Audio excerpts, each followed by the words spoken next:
welcome to the Blackhouse on 106.1 FM. You're here listening to Eddie and Nani for the final Blackhouse show of 2021. It's 2021, yeah. 2021. Happy holiday! Happy holidays! Happy holiday! Happy Kwanzaa! Happy solstice! Happy Kwanzaa, yo! That's actually something I think maybe it's something we come back in the year we actually need to talk about is like Kwanzaa, because I feel like people don't really know what Kwanzaa is, and I think it's probably not huge here like it is in the States, but I think actually it'd be interesting to delve into like Kwanzaa as a festival. Yeah. Happy solstice. That's the nice universal, like the turning of the seasons. Oh, true. Right. And so we also have in the studio today. We have Keepo on her final episode of the Blackhouse. Keepo's moving on to brighter pastures. So we're going to miss her immensely. She's been on this like all through this year, and she's been amazing. So thank you, Ankara. We're gonna miss you. We're gonna have to bring you back. You have to do special episodes for us. My gosh, it's true. We should come in and interview. So, I was like, yo, we have this person coming out. Ankara, get in the studio. Come to our social media. So obviously to close out the year, like obviously it's a fantastically sunny afternoon, and again I'm just gonna sit there. Wellington Access Radio needs to this building needs to bulldoze like a window, just skylight. I'm gonna be like an M-rated movie. I'm gonna use my one swear. Fuck off all this kind of like wall and like elevator stuff. Just like bulldoze like a nice like a big window, so that we can get some sun in here. We can see people. We can And we could yell things out the window. Tune into the Blackhouse. Tune into 106.1 FM. So for this show, today's show, we're just going to do like a bit of a recap of the year. Yes. In terms of the music, I was going to say we're going to do like a top 5 music songs, like songs from this year, just generally, but I can't do that. Like that's too difficult. There's just so much music, and we're just going to use this as more like a music show, like just some good vibes, some amazing artists. But we are also going to do, Nani and I are going to say our top 3 movies and TV shows, and our top 3 books, because we know we've got this kind of like everyone's coming on break, like everyone's from kind of next Thursday is kind of finished with work and all that sort of thing. So we know you need stuff to fill in your time outside of when you need a break from your family over Christmas. When you need that 30-second break where you're decompressing, and you're like, no, I'm just in this really good book. Yeah, straight up. So what we'll do is we're just going to give you some recommended reading. So, should we? I reckon we just kick it off with a bit of music to start off with. Yeah. Okay, actually, I'm going to play the song that I've wanted to play for the past 6 weeks. And just haven't had a chance to, because we just keep having conversations that are too long. Not too long. We've had some amazing conversations with people, but they're all really lovely long form conversations, and I just never get this track in here. It's almost like between the two of you, two of us, you got into radio show show hosting because you need to talk. That talk energy is just maxed out. Okay, so this track is called Layer Cake. It is from Kano. It's from about 2009. It's like my legitimately probably one of the best instrumentals I've heard in a while, and it's we'll play it, and we'll come back in a couple minutes, and I will give some context because it also leads into my top movies of the year. Okay, so this is Layer Cake from Kano, and we are back on the Blackhouse. That was Kano with Layer Cake. That is I'm not gonna say my favorite track of this year, but that is definitely I heard that instrumental, that speech at the beginning, and that's for those listening. That's Michael Gambon. That's Dumbledore in Harry Potter. No! Yeah, that's because he. So that's the perfect segue into my kind of top movies. So my top kind of 3 movies this year, they're kind of no particular order. Layer Cake. So there's a movie called Layer Cake, and that's what the initial speech is from. You're born, you take shit. You get older, take more shit. You have a little high, so you take less shit. So one day you're up in the rarefied atmosphere and you've forgotten what sheathing looks like. Oh, and Layer Cake it's a fantastic. It's that kind of Guy Ritchie style, kind of Lock, Stock, Two Smoking Barrels, British crime film. So the idea is there's essentially a drug dealer, who's played by Daniel Craig, and it's what got him James Bond. Essentially, someone saw him in Layer Cake and was like, I reckon Daniel Craig could do James Bond. So essentially he's a drug dealer, and it's the kind of story of he wants to do his last kind of like, he has to do his last kind of big, I guess, like sell, essentially, before he retires. And essentially all goes wrong. He gets kind of roped into this kind of like web of like really wealthy British people who are kind of the backing of these drug industry. No, like kind of like posh, but like knows they're posh and kind of. It's a really good movie. It's also on Netflix. So Layer Cake, it's fantastic. Who else is in it? There's another couple of actors that I'm pretty sure there's quite a few from that are in the Harry Potter series as well. Wow. They have the guy. If anyone remembers in Order of the Phoenix, I can't remember his name. The African wizard, he has like the kind of purple robes. No. Kingsley Shacklebolt. Kingsley Shacklebolt. They have the guy who plays Kingsley Shacklebolt as one of Daniel Craig's like associates. Wow. And he's really cool because there's some, it's just fantastic. It's a really good movie. Yeah. So Layer Cake, that was my segment. That's a Layer Cake, and so obviously like that's kind of what the track is referencing as well. Kind of the struggle of the British music industry and trying to get into a place of success. The lines opened up, and like the feeling that comes with that is just like, oh, you get me. Like that one, the one meme that was going around of the robot who's trying to like scrape his blood back into himself, like the feel of but real. Okay, so my second of my top 3 movies this year was Eternals.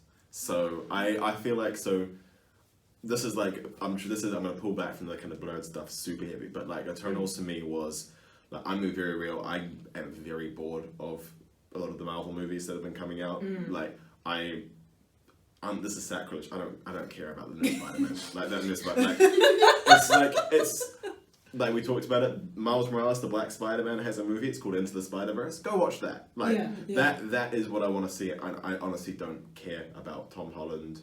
Andrew Garfield a little bit, Tobey Maguire, I never saw those, but like it's not for me. Like Eternals was for me this really nice breakaway from like the Marvel formula. And it's about essentially a group of superhumans that are kind of created by these alien kind of beings that are like gods, called the Celestials, and they essentially guide species and they've guided like through the evolution. And through the development. So they've guided humanity through their development. And essentially there's like a lot of these clashes in their politics, and they're kind of 10,000 years old. So it's really cool because it feels very kind of family, but also kind of like family drama heavy. Yeah. And it's just a cool movie, like effect wise it's good. For me it was really deep on some comic stuff that I love. And it felt really different, it felt really refreshing. So I really liked that that's one of the best, and visually it's spectacular, it's stunning. It's like a visual, Eternals. So the Eternals, so number 1, Layer Cake, number 2, the Eternals, and number 3 is Candyman. Oh my god. So I just saw, so it came out during lockdown, so I think we kind of missed the cinema run of it, which is a bit sad because it would have been fantastic to watch in a movie theatre. So I'm just counting how many times I've said it. So Candyman. So that's 2. So the basis of this movie is that there's an artist kind of who's in Chicago, and he's kind of working on his new project, and he's kind of an artist who's looked at black trauma and black struggle. And he kind of goes to these projects, and here's this urban legend of Candyman, who's this kind of hook-handed, kind of almost serial killer slasher, but it's this kind of urban legend type thing. And this entity is summoned. I'm on 3. I don't want to. Is summoned by saying his name 3 times in the mirror, and it's amazing. Like it's Jordan Peele did some of the production on it, and that's really cool. And there are scenes that are just like you can just tell that that's bits that he wrote. It's an amazing horror movie.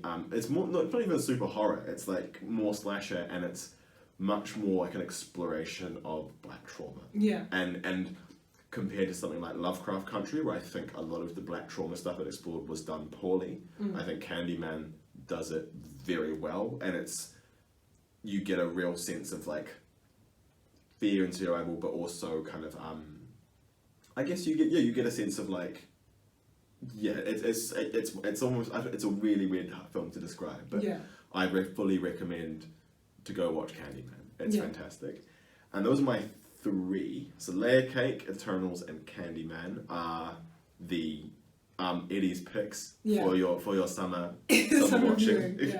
Nani, what would your top three be? Okay, so I didn't watch a lot of movies this year because I was too busy binging Netflix series instead. I love your recommendation list, by the way. Like, I'm like, oh, okay, cool. I'm gonna go watch all three of those.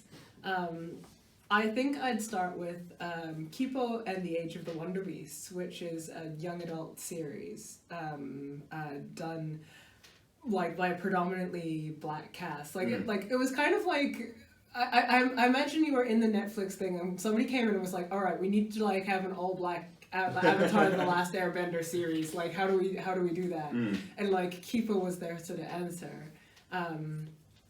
Keepo is the story of a girl who finds herself leaving like an underground mole man style city after the post-apocalyptic situation, and finds herself getting lost looking for her mom and I think her dad as well. Yeah. In a like what is I think New York. When it's been overrun by giant creatures, like just like giant, like basically it's like a Pokemon movie, only this time it's like post-apocalyptic and happening a dog. She finds out that like how many spoilers do I do? Like I think keep it spoiler light. Yeah, you gotta keep spoiler it light. Right? Like so, like it's pretty early on in the series. She's getting chased down by like a mandrill who can talk, who's trying to like control all of mankind. And it's about their conflicts, and it's very family oriented, very friendly. Yeah. 10 out of 10 recommend. You can watch it with kids. Keepo and the Age of the Wonder Beasts. Yes, that's recommendation one. Yes. I think the one that I enjoyed the personal most though, like that one I would recommend for everyone. This one I loved, which was High on the Hog, which is like an exploration of what is it like? It's the food. It's the food one. Essentially, it's like here are the black influences on American food. And yes. Does it delve into the kind of African? Yeah, no, it goes right back to like like coming out of like Western Africa. And like where the like beans and rice and like where they come from, like, right? And I think that experience of going through the slave trade in context of what you were eating at the time, that was like I don't know, it sort of hit me harder than any history book has so far. It's just like imagining people from the start to the end having like mass meals together, and how that evolved over time. Also learning about like Hercules, one of the oldest American chefs who invented things like macaroni and things like it. He was a slave who was sent to France to learn how to really learn how to cook. Came back and like revolutionized everything. See, if I'd been like the chef on a planet, I would just have poisoned everything. I wouldn't have lasted a week before I started poisoning shit. Like. Oh, well, that was probably like I bet you there was mutiny all over, but like 100%. Like I think that's really interesting. I think something that I guess a lot of slave narratives and movies kind of overlook is the resistance and all the little I guarantee people were like spitting in food. Just because it's just finding those ways to resist. Yeah. Like just that sort of thing. Like it was like the resistance and the ways in which we did thrive and like we escaped and we thrived. And I think that High on the Hog was a really good exploration of that. And last but not least, what we were all watching apparently in like 2021, which was like Sex Education, was an amazing series. Despite its name, it's not actually graphic at all. It's like it's exactly what it says it is. Like essentially, it's like British school, like an in kind of rural, kind of rural kind of British school, and essentially you have one boy's parent who is like a sex counselor or sex therapist, and that's specifically in relationships and sex. Yeah. And it's one of those ones where then because he's grown up in that environment, he had he's taken on and known a lot of and understood a lot of stuff, and it's almost like him giving advice to all his to all these kind of high schoolers who are trying to navigate puberty essentially. Yeah. like the sort of one kid's educated pilgrimage to educate other teenagers who know nothing. Yeah, no, that one was really good. And I think it's obviously that's a big one. Who's in there? Well, that was what I was going to say. The reason why I bring it up on the Blackhouse is there is one character, Eric. I cannot remember his last name, and he is a Black Nigerian British boy, whose entire journey, his personal arc through that series, I don't know. I connected. I loved him every moment. He's playing the classic black best friend role, but he just nails it so hard.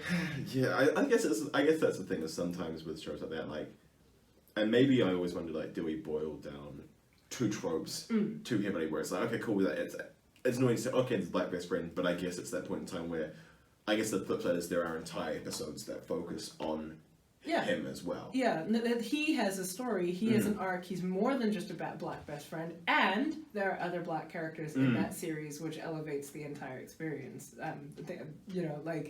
His arc was really beautiful and it really made a big difference. But that would be my top picks. Keepo and the Age of the Wonder Beast, High on the Hog, and Sex Ed. Okay, so we're going to repeat this one more time, just so you can write this down. So, from Eddie, we have Layer Cake, The Eternals, and Candyman. Yes. And from Nani, we have Keepo and the Age of the Wonder Beasts. What's it called? High on the Hog, and Sex Education. Yeah. Okay, there's your summer watching. We can go back to some summer listening now. Yeah. And then we'll come back with some summer reading. And I can give us your thoughts on some of these shows when you watch them in the new year. Drop us a message on our social media at the Blackhouse NZ. Because we want to hear what you thought. I reckon maybe that's the thing. We can be okay, cool. If we get any feedback, we get people talking about these shows, then I'm really keen to read people's reviews and be yo, what do people think of this? Yeah. So next up we have, I'm thinking, Goat Problems, so Masbo Q and Razor Beza. Because we for those who don't know, it's going up today. We have an interview with Masbo Q that Leo and I did, and TJ did as well. So that's going up later on today, so we'll link that through. And obviously, in celebration of that, we'll play Goat Problems by Masbo Q and Razor Beza. Then I think we'll go Late Nights by Camouflage Rose, an Australian artist, and I'm thinking after that, probably let's do some Thundercat. We'll do Black and Gold by Thundercat from the Yasuke soundtrack. So here we go with Goat Problem. Plus 106.1 FM. That was Black Gold by Flying Lotus and Thundercat. That was from the Yasuke soundtrack, and that's I'm going to sneak in one more thing in there.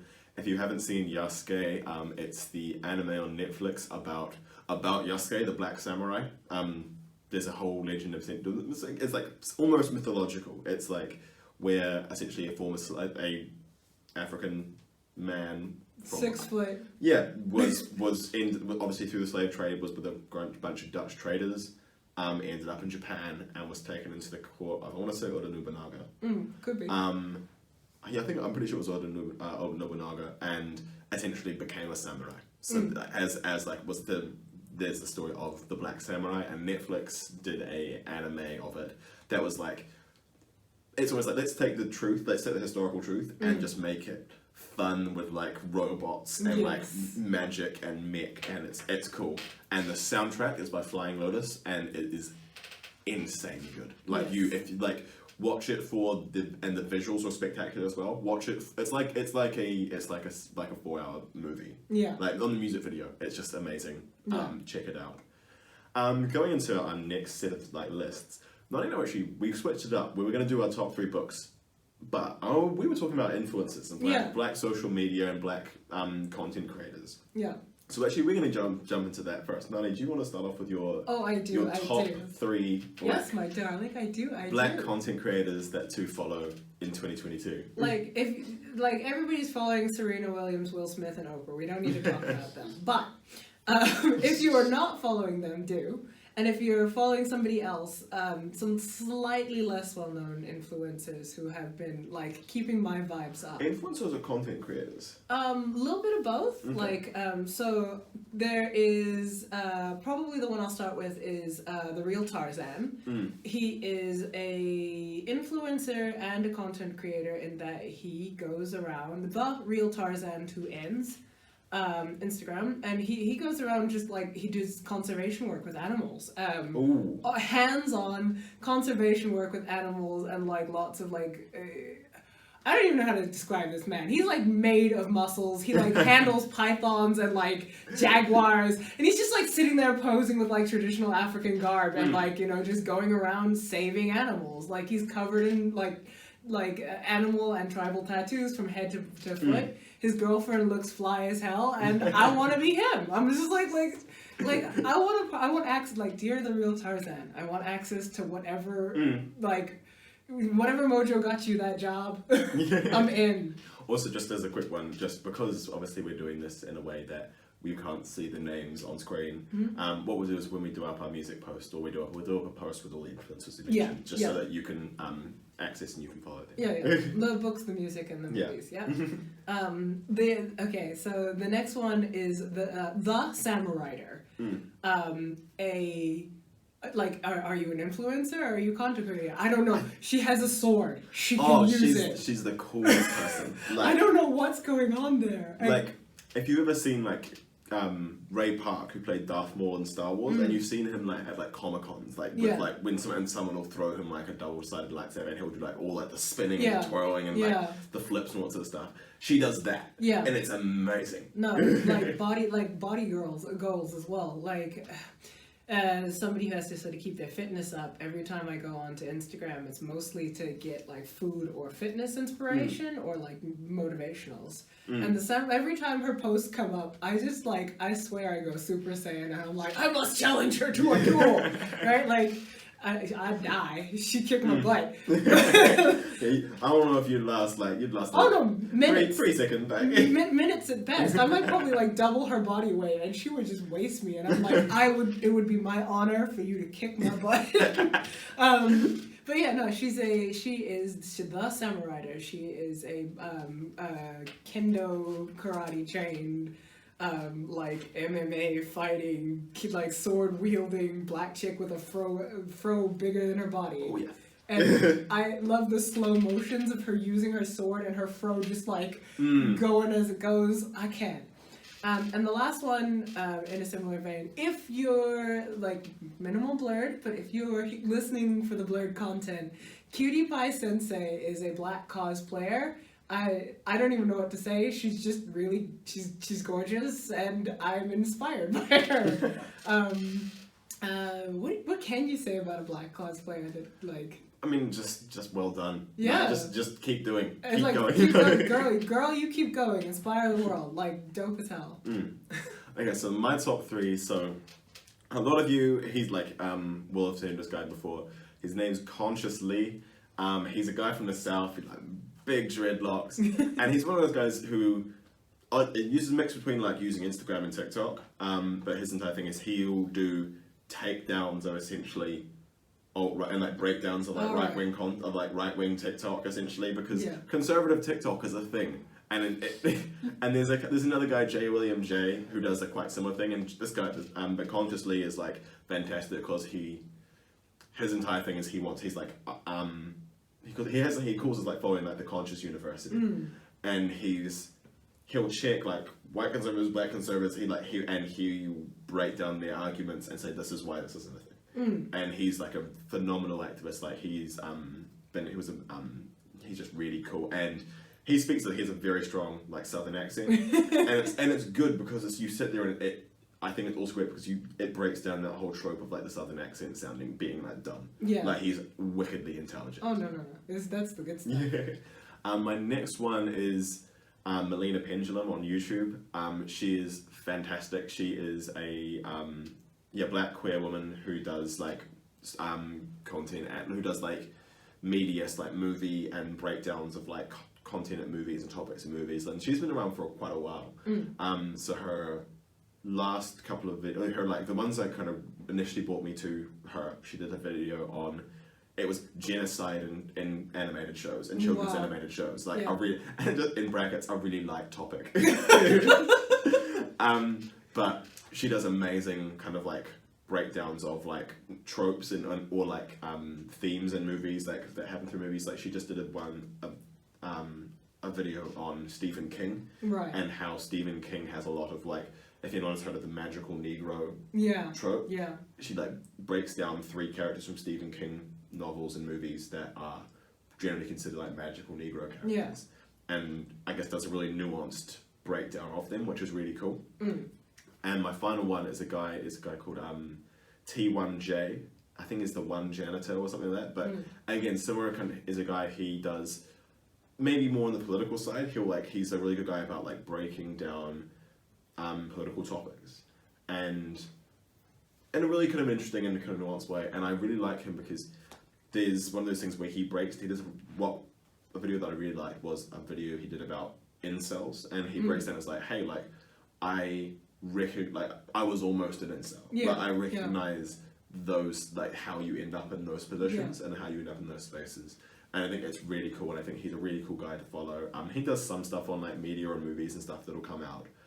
So yeah, Melina Pendulum is fantastic if you're looking for like movies and like books and like TV shows and like breakdowns on their content, and she does amazing episodes about that on shows like Lovecraft Country. And she was one of the people that I went to, when I saw she had a video about Lovecraft Country, I was like, I need to watch this show first, and then I can go to this video because I'm really interested to see what her take was. So we'll post these up, but so from us, just again to recap, so from my side of things, T1J, the One Janitor on YouTube, Melina Pendulum on YouTube, and Consciously on Instagram and TikTok. If your side of things, you have Cutie Pie Sensei. What I had is the real Tarzan, the real Tarzan, 2 N's, the Sam Rider, and Cutie Pie Sensei. All on Instagram? All on Instagram. Perfect. Can I just say that I absolutely like your recommendation on Consciously. I have been listening to way too much Kevin Samuels, who is an honorable mention. I think, Consciously is interesting because I think he's done a couple about Kevin Samuels, and I think he's a good balance to that, where he's like, okay, like here's some of the breakdowns of and that's really valuable. Before we go to another music break, should we do our top 3 books, our top 3 reading materials for? Oh yes, very much so. Okay, so I'll kick it off. So to kick off, the ones I would go for are Inner City Pressure by Dan Hancock. So Inner City Pressure is the story of grime and like Black British music, and essentially I thought it was going to be a lot more music heavy, like about music and about artist stories and that sort of thing, and that's an element of it. But it was much stronger in terms of like, here are the social conditions, here's the political landscape that led to these music forms coming up. It's like music forms like jungle and garage and grime coming up. And it's really good. And a really good companion to it is a book called Grime Kids by DJ Target. And again, that covers the other side of it, whereas Inner City Pressure covers the kind of political and social and economic stuff that was going on that led to grime and like to working, I guess, like the working class, like essentially the struggles of working class in London, and that sort of things during the early 2000s that led to music forms like that. Grime Kids is much more like, okay, here's the story about, here's the actual stories about our, like what we were doing. Like here's the stories from the artist side of things about what we were doing and what this culture was from someone who's, now 20 years down the track from that and reminiscing and actually detailing that history. My next one will be Natives by Akala. Fantastic book, same kind of thing. It's a breakdown of how race and class have intersected in British society for the past like 400 years. And it's fantastic. He covers so many different things, and it's almost too undescribable. Like I think the best way to go about it is to look up some of Akala's talks on YouTube, because you get a real good sense about what that book's going to be about, and it's fantastic good. Like, he's very, I guess, critical, and he understands his own position in it as well, where he's like, okay, like, I'm not, and he's also like talking about like he really contextualizes it in terms of, here are these issues that in the UK are really difficult and we're trying to work through, but then here's how, when I was in Brazil, like, here's how my positionality as someone from the UK who grew up poor and working class in the UK and going to Brazil, I'm actually quite wealthy. So I think it's one of those things where I think he has a very good understanding of where he sits in it as well. I would love to read that book. Yes, it's a fantastic book. And then to bring it up again, Kieran Gillen's Eternals series. I like, as a comic book, I love the Eternals.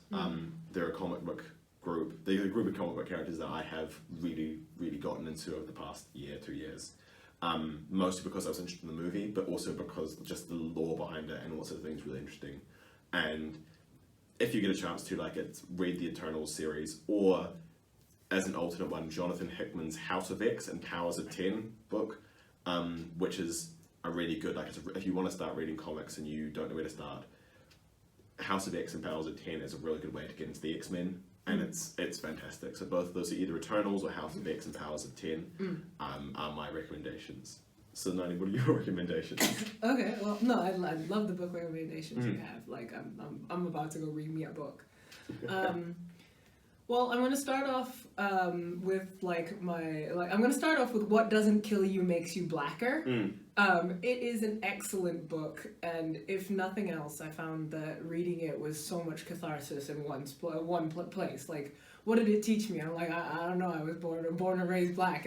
It taught me that there are other people out there who are going through some BS. Going through it, right? And then